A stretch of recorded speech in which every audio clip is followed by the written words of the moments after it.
룻기를 읽어보면 매우 역설적이다 이런 생각이 들어요.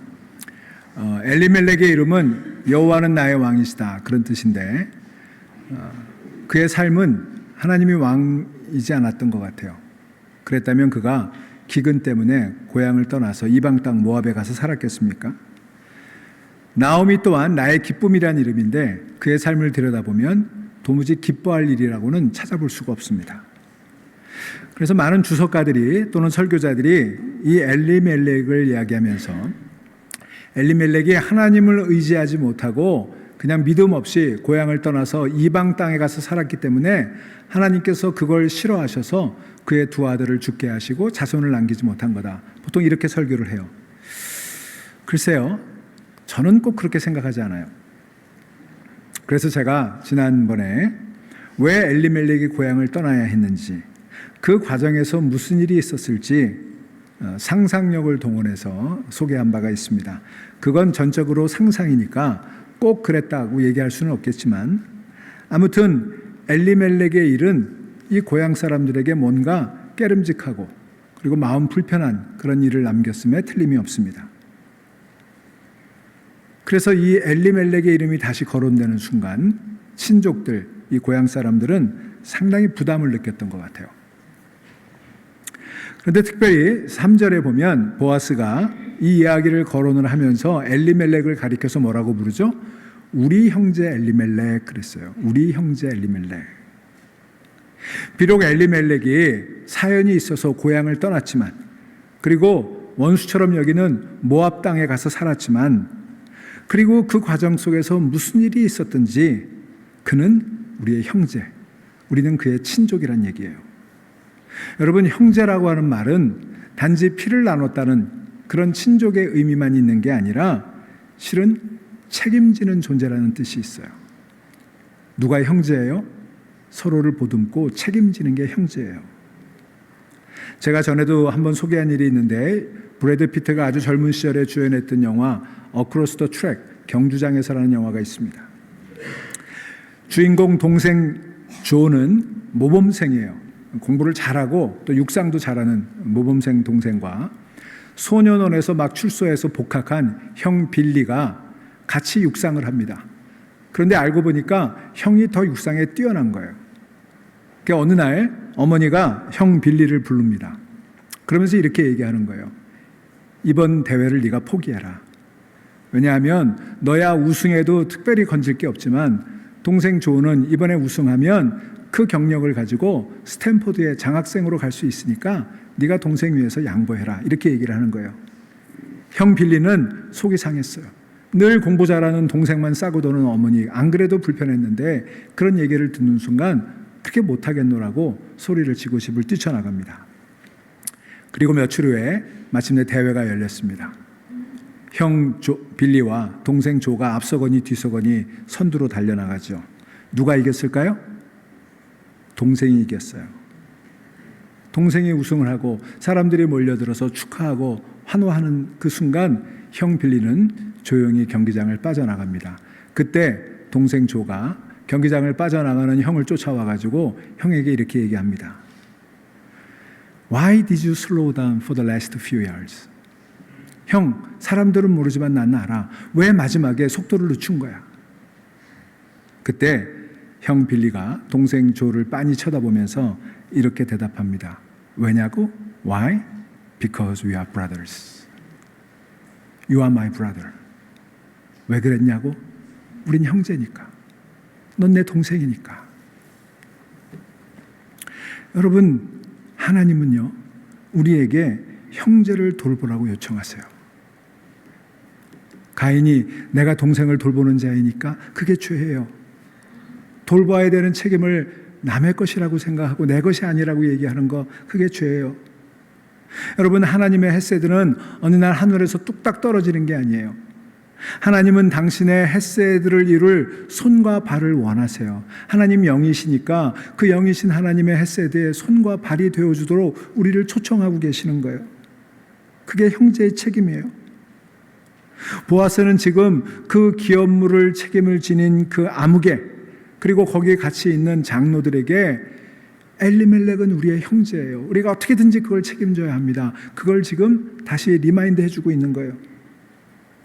여러분, 우리에게도 우리가 돌봐야 될 형제가 있습니다.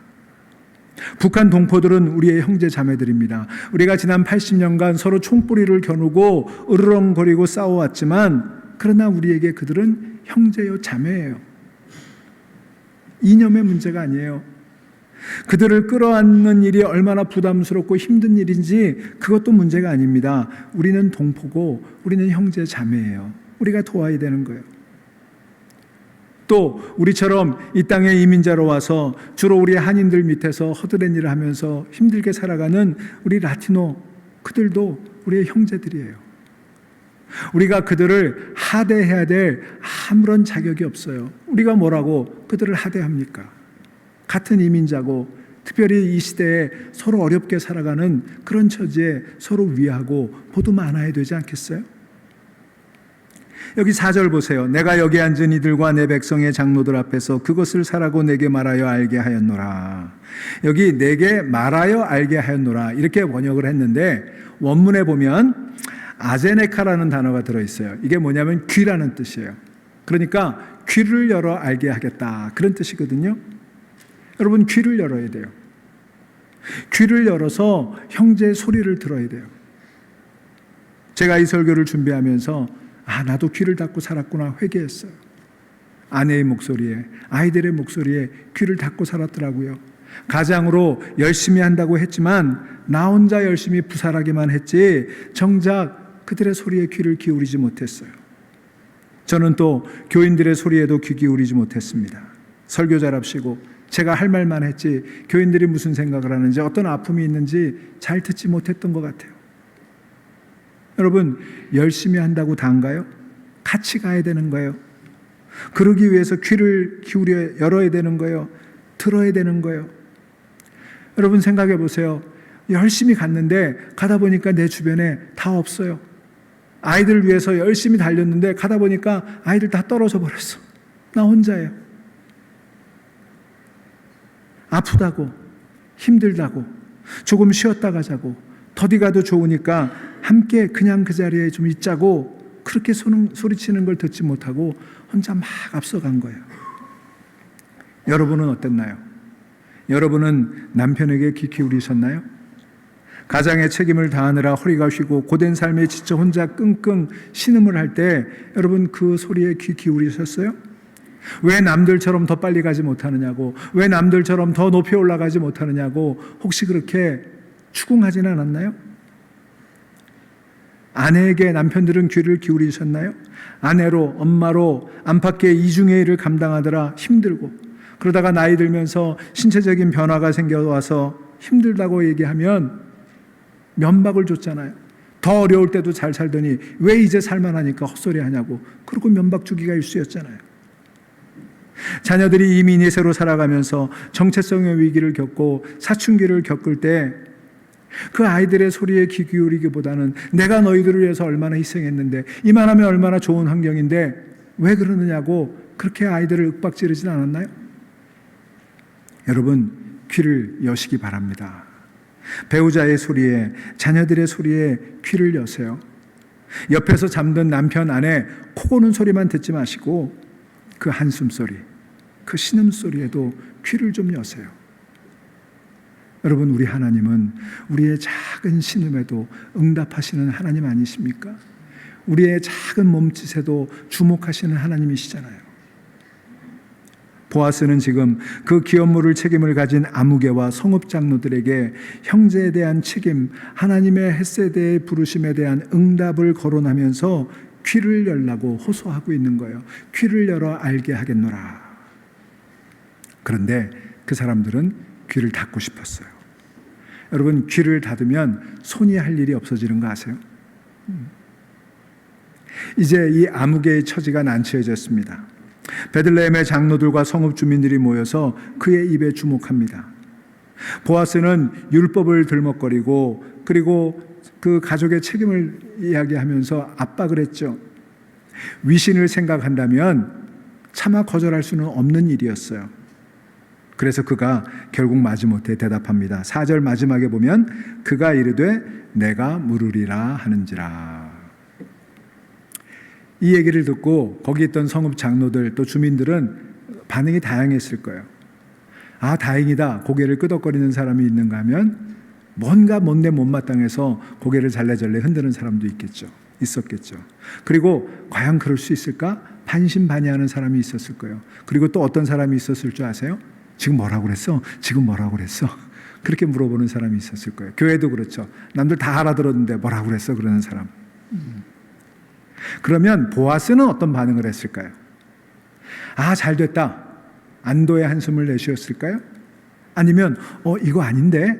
이런 반응이었을까요?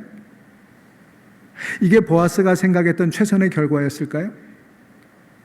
만약에 그가 내가 물으리이다 하고 그냥 그 책임을 감당해서 끝나버리면 룻기는 여기서 끝나버리는 거예요. 그 뒤에 얘기는 없어져 버려요. 그 참 당황스러운 얘기 아닙니까? 그런데 얘기가 여기서 끝나지 않았어요. 5절 보세요. 보아스가 이르되 내가 나오미의 손에서 그 밭을 사는 날에 곧 죽은 자의 아내 모압 여인 룻에게서 사서 그 죽은 자의 기업을 그의 이름으로 세워야 할지니라 하니. 보아스는 이 대목에서 엘리멜렉의 분깃을 물른다고 하는 것이 무슨 뜻인지, 그 고엘의 책임이 어떤 건지를 다시 설명하는 거예요. 이게 신명기 25장에 나오는 내용인데요. 형사취수법, 계대결혼법이라고 하죠. 죽은 자가 자식이 없었을 때 그 형제나 기업물을 책임을 지닌 친족이 그 여자를 데리고 살고 같이 아내로 맞아서 자식을 낳아주도록 하는 그 계대결혼법을 다시 상기시켜 준 거예요. 룻기를 보면 이 기업무르다라고 하는 게 굉장히 중요한데, 그래서 고엘이라고 하는 명사가 10번, 그리고 기업무르다라는 동사 가알이 11번, 그리고 기업물을 책임이라는 뜻의 게울라라고 하는 단어가 2번, 이렇게 여러 번 나와요. 이게 되게 중요한 개념이에요. 그러니까 죽은 엘리멜렉의 분깃을 물으려면 그가 잃어버린 땅을 되찾아주는 일뿐만 아니라 그가 남겨두고 간 그 나오미와 그 후손들에게 그 룻을 아내로 맞아서 자식을 낳아서 그 엘리멜렉의 가문이 이어지도록 하는 책임을 지금 얘기해 주고 있는 거예요. 그런데 여기 흥미로운 사실이 하나 있는데, 보아스가 그 룻을 이야기하면서 죽은 자의 아내 모압 여인 룻 이렇게 소개했어요. 이게 왜 흥미롭냐 하면, 여러분 이 앞에까지 보아스는 룻을 부를 때 모압 여인이라고 부르지 않았어요. 동네 사람들이 다 모압 여인이라고 손가락질하고 그렇게 수군덕거릴 때도 보아스는 내 딸아 내 딸아 그렇게 불렀지 한 번도 모압 여인 그렇게 부른 적이 없는데, 굳이 이 대목에서는 모압 여인 그렇게 부르고 있다는 거예요. 이 명칭은 룻에게는 참 꼬리표처럼 따라다니던 별로 명예스러운 명칭이 아니었어요. 어쩌면 이건 보아스가 의도적으로 지금 기업 무르겠다고 나선 그 친족 아무개에게 도발하고 있는 건지도 몰라요. 그 마음을 흔들어 놓고 있는 거예요. 보아스의 이 말을 들은 그 아무개가 갑자기 태도가 달라졌어요. 내가 무르겠다 그렇게 얘기를 했는데, 이 보아스의 말을 듣고는 아마 얼굴이 어두워졌겠죠. 인상을 찌푸렸을지도 모르겠어요. 율법의 의무를 언급했을 때 마지못해 내가 무르겠다고 했지만 사실 그는 그 일이 내키지 않았거든요. 어떻게든지 피하고 싶었거든요. 그런데 엘리멜렉의 분깃을 무르는 일이 룻을 이방 여인, 모압 여인을 데리고 사는 일까지 포함된다고 하는 말에 그는 결국 참지 못하고 속내를 드러내고 맙니다. 6절 보실까요? 그 기업물을 짜가 이르되 나는 내 기업에 손해가 있을까 하여 나를 위하여 무르지 못하노니 내가 물을 것을 내가 물으라 나는 무르지 못하겠노라. 아주 간단하게 얘기하면 오늘 설교 제목이에요. 나는 못하겠다 네가 해라, 그런 얘기예요. 결국 이 아무개는 뭐가 관심이에요? 내 기업, 내 소유, 나의 안일, 그게 관심이었어요. 조금이라도 손해보는 일은 못하고 피하고 싶은 사람이었어요. 마지못해 엘리멜렉 분깃을 무르는 일을 하겠지만 모압 여인 룻까지 데리고 사는 건 못하겠다는 거예요. 아마도 모압 여인이라는 표현이 그에게 걸림돌이 되지 않았나 싶어요. 그래서 이렇게 얘기합니다. 나는 내 기업에 손해가 있을까 하여. 이게 본심이었어요. 손해보지 않겠다. 그러고는 이 아무개가 자신의 책임을 보아스에게 떠넘기면서 신을 벗어주었다. 이렇게 되어 있습니다. 7절 보실까요? 옛적 이스라엘 중에는 모든 것을 무르거나 교환하는 일을 확정하기 위하여 사람이 그의 신을 벗어 그의 이웃에게 주더니 이것이 이스라엘 중에 증명하는 전례가 된지라. 이 아무개는 신을 벗은 자가 됐어요. 근데 여러분, 성경에서 신을 벗긴다라고 하는 거는요, 부끄러움을 상징하거든요.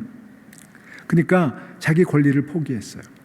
권리만 포기한 게 아니라 그건 동시에 의무였어요. 하나님이 자기에게 주신, 그리고 그 공동체가 부여하는 형제를 돌볼 책임을 벗어버린 거예요. 못하겠다고 한 거예요. 부끄러운 일이에요. 그래서 그에게 신을 벗는 그런 일이 생긴 거예요. 결국 그는 신을 벗는 부끄러움을 당하고, 그리고 오래도록 그의 이름은 전해지지 않고 그냥 노바디, 아무개가 돼버리고 만 것입니다. 책임을 회피한 존재, 이익을 쫓는 존재, 이런 사람은 그 존재가 그저 아무개로 남을 수밖에 없다는 거죠. 그렇다면 이 아무개와 달리 보아스는 어떤 사람입니까?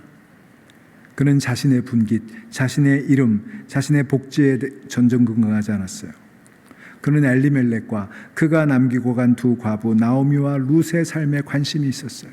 하나님이 그들에게 헷세들을 베푸실 때 그 책임을 자기가 지겠다고 나섰어요. 베들레헴에서 아무도 존귀하게 여기지 않고 오히려 부담스럽게 여기고 불쾌하게 여기는 이 두 여인에게 보아스는 최선을 다합니다. 그들의 삶에 다시 하나님의 헷세드가 임할 수 있도록 그가 기꺼이 통로가 되어 주었던 거예요. 9절과 10절에 보면 보아스는 이미 이런 모든 사태를 예견하고 있었던 것 같습니다. 그래서 많은 증인을 모았던 거예요. 두세 명이면 됐지만 10명째의 장로들을 모았다고 하지 않았습니까? 그래서 그 많은 증인 앞에서 내가 이제 엘리멜렉의 기업물을 책임을 지겠다. 내가 이 이방 여인 룻을 데리고 살겠다. 그래서 그의 고엘이 되어주겠다. 이렇게 선포했던 거예요. 그리고 그걸 증명받았고, 그리고 축복까지 받았어요. 여기에 엘리멜렉, 기럨, 말론, 나오미 이 이름을 차례로 거론하고, 그리고 마지막으로 룻을 거론하는데 뭐라고 했습니까? 10절에 말론의 아내 모압 여인 그랬어요. 여기서도 모압 여인이라는 표현을 써요. 그러니까 사람들에게 그래, 그 여인 모압 여인이야. 그런데 이제 내 아내가 되었으니 더 이상 모압 여인이라고 왈가왈부하지 마. 이러쿵저러쿵 하지 마. 그렇게 확정해버리는 거예요. 이게 보아스의 위대한 부분이에요. 자기 이름이 아니라 남의 이름을 위해 자기를 헌신한 보아스.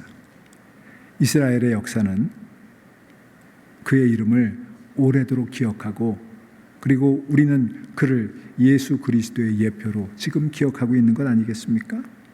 그의 인격, 그의 신앙이 우리에게 지금까지 전해지고 있는 거예요.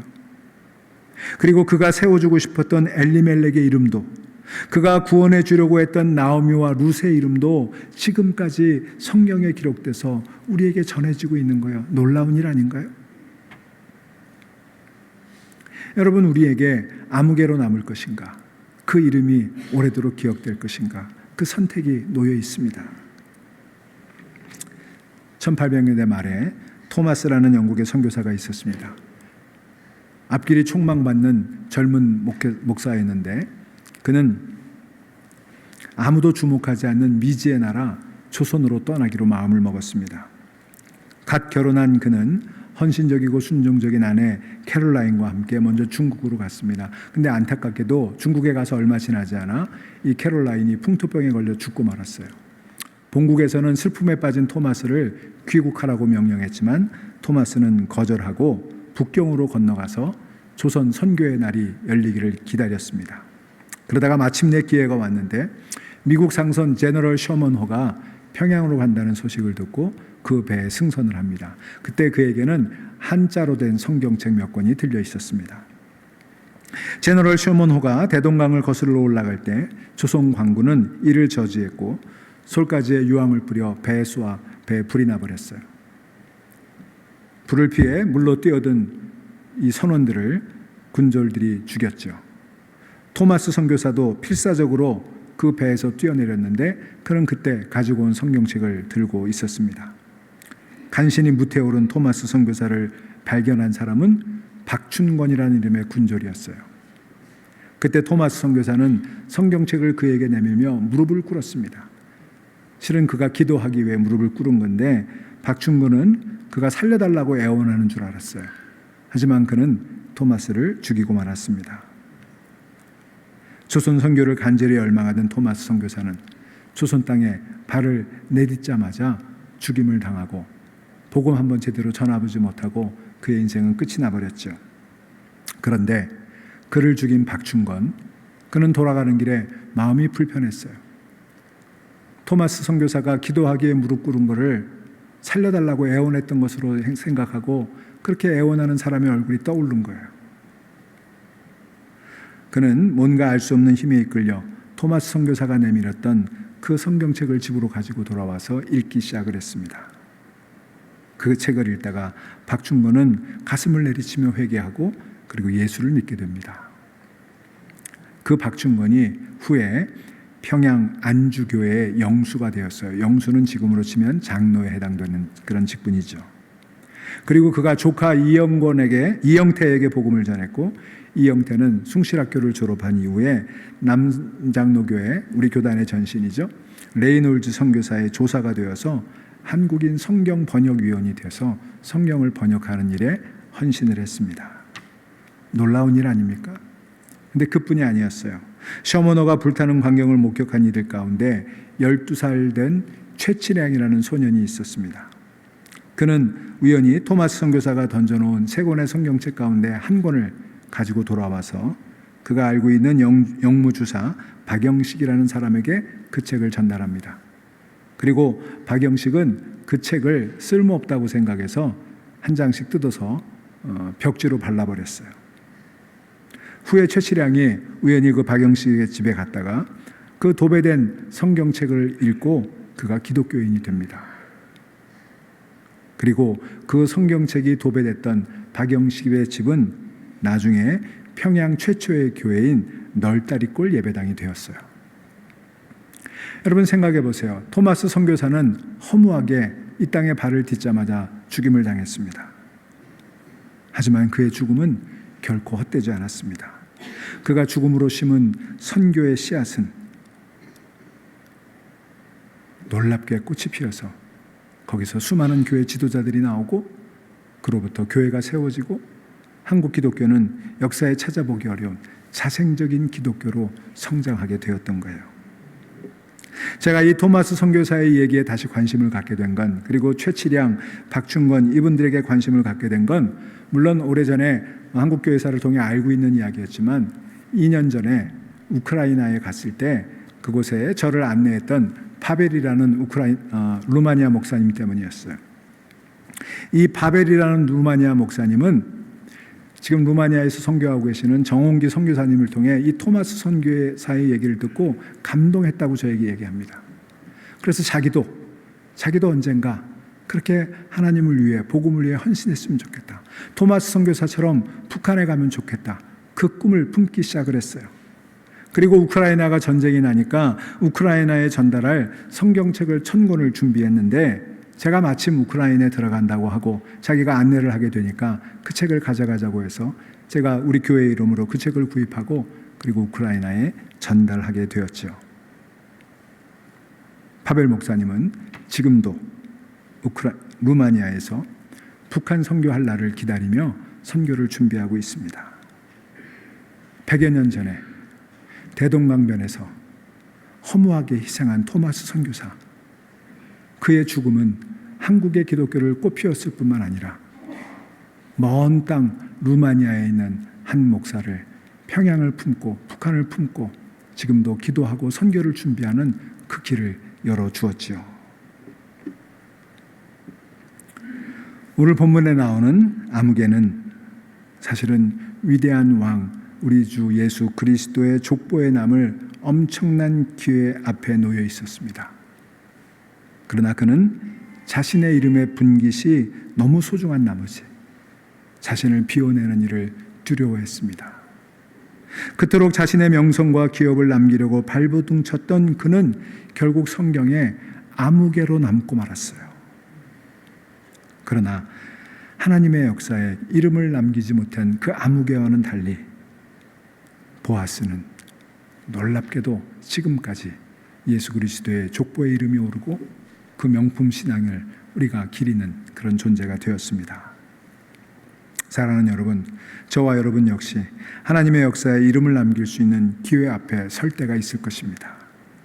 무엇을 선택하느냐에 따라 아무개로 남을 수도 있고, 그리고 하나님의 역사에 이름이 기록될 수도 있습니다.